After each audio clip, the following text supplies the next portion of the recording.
మామిడి రైతులకి farming consultant ఛానల్కి స్వాగతం సుస్వాగతం. అయితే ఈసారి మనకు పూతలు వచ్చినంత బాగానే వచ్చింది, అంతా కూడా సెట్టింగ్లో కొంత అటు ఇటు అయింది. సో అయితే ఈసారి మామిడి రైతులకు ఎలా ఉంది అనేది ఈ యొక్క వీడియో మనం చూద్దాం. అంటే ఇప్పుడు ప్రస్తుత పరిస్థితిలో మనం ఏం చేసుకుంటే బాగుంటుంది అనే దాని విషయం ఈ వీడియోలో చెప్పడం జరుగుతుంది.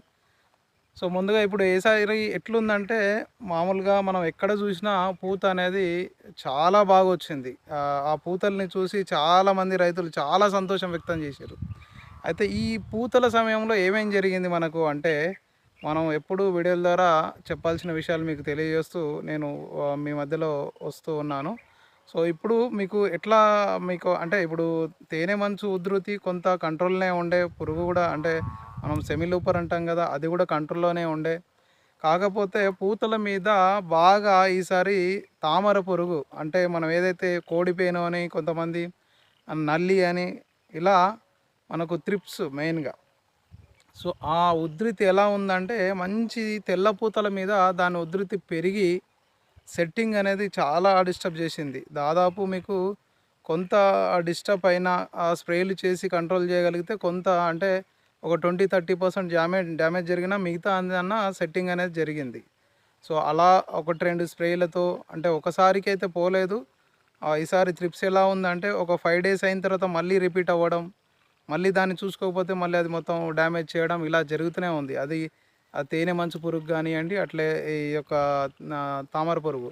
తామర పురుగు ఉధృతి ఈసారి ఇంకా ఎట్లా ఉందంటే, ఒక పూతలనే కాకుండా కాయల్ని కూడా చిన్న చిన్న పిందెల మీద కూడా గోకి రాతి మంగులాగా ఏర్పరచడం జరిగింది. సో వీటికి కావాల్సినటువంటి స్ప్రేలు అన్నీ కూడా మీరు చేశారు. సో చేసుకుంటూ అట్లా సేవ్ చేసుకున్నటువంటి తోటలు ఇప్పుడు వెరైటీల వైజ్‌గా వస్తే దశేరి, కేసర్, బెనిషాన్, హిమాయత్‌లో కొంత తక్కువున్నా మిగతాయన్నీ గూడా మంచి సెట్టింగే ఉంది. బెనిషాన్‌లో గూడా మంచి సెట్టింగ్ ఉంది. కేసర్‌లో సెట్టింగ్ బాగుంది. దశేరిలో బాగుంది ఈ ఇయరు. నెక్స్ట్ రసాల్లో కొంత పెద్ద రసాలు అట్లా కొన్ని రాలేవు గానీ చిన్న రసాలు వచ్చినాయి. సో అట్లా రసాల్లో కొన్నిటి వరకి దశేరి బానే ఉంది. ఇలా మీకు అన్నీ గూడా వెరైటీలు మంచి సెట్టింగ్‌లో ఉన్నాయి. ఇప్పుడు అంటే ఇప్పుడు జరిగిపోయింది. అంటే స్ప్రేలు అయిపోయినాయి. ఇంకా స్ప్రేలు అంటే ఏమి ఉండవు ఇప్పటి నుంచి.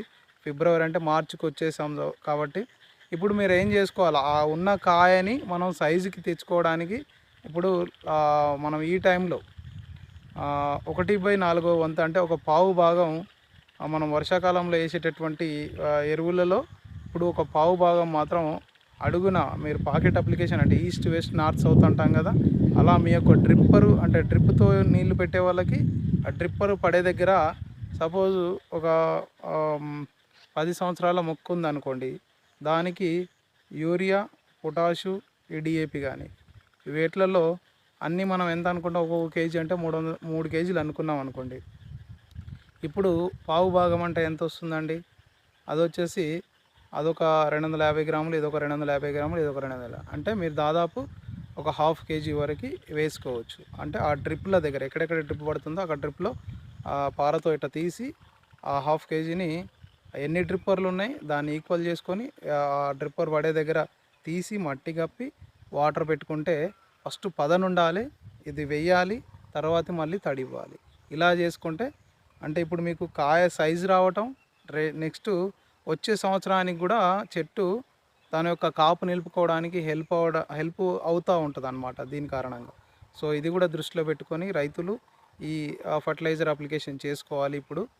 ఇంకా మీరు ఇక్కడ నుంచి అంటే పండుగ ఎఫెక్ట్ ఎప్పుడు వస్తుందంటే కాయ మనకు పక్వానికి వచ్చినప్పుడు, ఎప్పుడైతే లోపల కొంచెం ఎల్లోయిష్ అంటే పసుపు రంగు వస్తుంది అన్నప్పుడు వర్షాలు పడితే ఈ యొక్క పండుగ ఉధృతి అనేది పెరిగే ఛాన్స్ ఉంటుంది.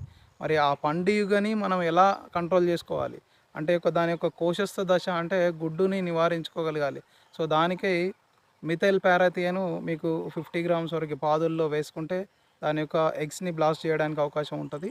రెండవది, మనం ఈ పండుగ కోసం ఎరలు పెట్టుకుంటాం, పసుపు కలరు ట్రాప్స్, లేదంటే వాటర్ బాటిల్స్లో అయినా మీరు ఆ ట్రాప్స్ని ఎలా పెట్టుకోవాలంటే మలాథియను, ఈ బెల్లం.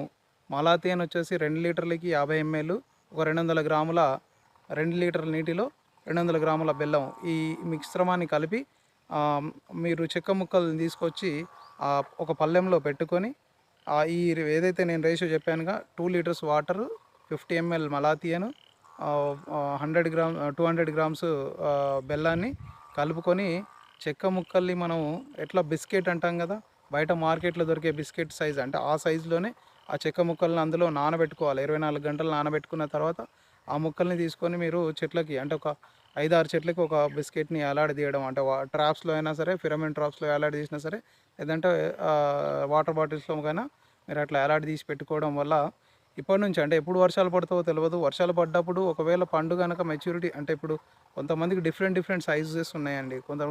తొందరగా వచ్చిన వాళ్ళకి కొంచెం సైజులో ఉంటుంది, కొంచెం లేట్ వచ్చిన వాళ్ళకి సైజు తక్కువ ఉంటుంది. ఇలా అంటే దాని ఉధృతి ఎప్పుడు అంటే పసుపు కలర్ వస్తుంది అనుకుంటే అలాంటి టైంలో మనకి ఈ పండుగ ఉధృతి అనేది పెరిగి మనకు ఈ దాన్ని మురిగిపోవడం అలాంటివి జరిగిపోయి నష్టాన్ని అనేది కలిగిస్తూ ఉంటుంది. సో పండుగ మెయిన్గా ఉధృతిని కంట్రోల్ చేయాలంటే ఈ రకంగా నేను ఇప్పుడు చెప్పిన విధంగా మీరు ఆ ట్రాప్స్ని పెట్టేసుకుంటే చాలా వరకు కంట్రోల్ అయిపోతుంది.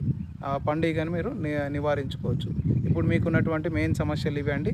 సో ఈ వీడియో మీకు నచ్చినట్లయితే లైక్ చేయండి, షేర్ చేయండి, కమెంట్ చేయండి. ఇట్లే మీ తోటి రైతులకి అట్లాగే మీకు మీ ఫ్రెండ్స్లో ఎవరికైనా ఫార్మ్స్ ఉంటే వాళ్ళకి షేర్ చేయడం.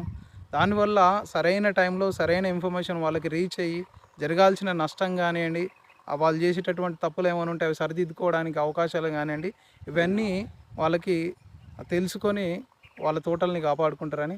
సో ఈ వీడియోని చివరి వరకు చూసిన ప్రతి మామిడి రైతుకి నా యొక్క హృదయపూర్వక ధన్యవాదాలు.